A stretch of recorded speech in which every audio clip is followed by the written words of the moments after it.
तुम्ही हो माता पिता तुम्ही हो, तुम्ही हो बंधु सखा तुम्ही हो माता पिता तुम्ही हो बंधु सखा, तुम्ही हो साथी तुम्ही सारे, कोई ना सिवा तुम्हारे। तुम्ही हो साथी तुम्ही सहारे, कोई ना अपना सिवा तुम्हारे। तुम्ही हो नैया तुम्ही की भैया, तुम्ही हो सखा, तुम्ही हो नैया तुम्ही कन्हैया तुम्ही हो बंधु तुम्ही हो माता पिता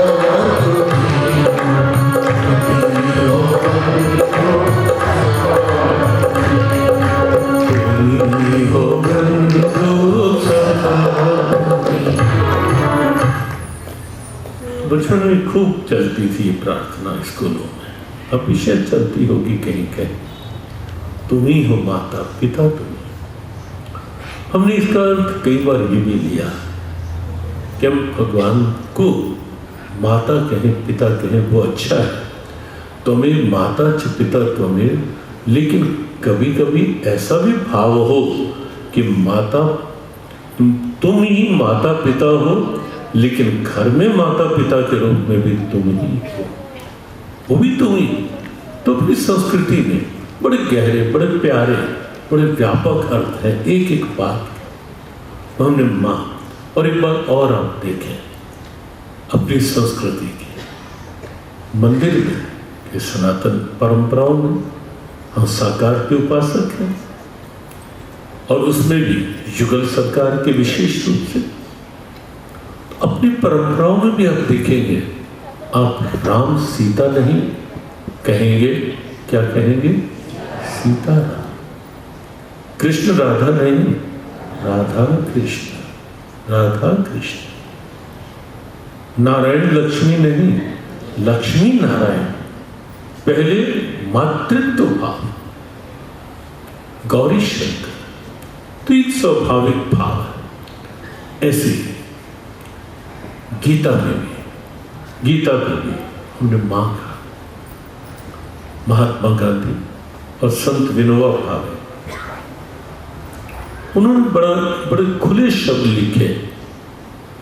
कहा उन्होंने कि भगवत गीता हमारे लिए एक वात्सल्य में मां। विनोबा भावे जी ने तो कहा कि जैसे शरीर मेरा जननी मां के दूध से पोषित हुआ है, ऐसे ही मेरा हृदय, मेरी मन और बुद्धि जो है वो गीता ज्ञान अमृत, गीता दूध अमृत से मजबूत हुई, पोषित हुई। विनोबा भावे जी के शब्द। महात्मा गांधी जी ने कहा कि जैसे कभी कोई बचपन में कोई ऐसी स्थिति आती थी तो भागते थे हम माँ की गोद में, माँ के आंचल, रोते भी थे तो माँ के पास जाकर। ऐसे महात्मा गांधी ने कहा कि मेरे जीवन में जब जब कोई निराशा आती है, मैं गीता माँ की शरण में आता हूं, गीता माँ की गोद में अपना सिर रखता हूं, आदर पूर्वक गीता जी को हाथ में लेता हूं, खोलता हूं। एक ये संकेत भी आप सबके लिए कि जब भी अपने ऐसे पावन ग्रंथ हाथ में ले, बड़ी श्रद्धा पूर्वक भाव, श्रद्धावान लगते क्या। एक दो काम निश्चित रखा करो जब आप पाठ करें गीता जी का या किसी पावन ग्रंथ का। उसमें एक तो कभी भी जैसे पाठ करना है, गीता जी खोले, अब अगला पेज मान लो ऐसे ऐसे नहीं हो रहा है जल्दी से, तो कई बार कुछ लोग ऐसा कर बैठते हैं, नहीं करना चाहिए। कि मुंह में उंगली रखी लगाई और ग्रंथ का पेज पलटने लगे। कभी भी साक्षात भगवान का वांग्मय स्वरूप है, कभी ऐसा नहीं कर। कुछ छोटी छोटी बातें होती हैं जो समझना आवश्यक होता है। और कभी ऐसा भी नहीं कि जब मान लो आज यहाँ तक पाठ हो गया, कल आगे करना है, तो कभी कभी ये भूल भी होती है कि पेज को ऐसे मोड़ दिया और ग्रंथ बंद कर दिया। वो होगा क्या, धीरे धीरे वो उतना भाग जो है वो कहीं मुड़े मुड़े कट जाए, खंडित सा हो जाएगा।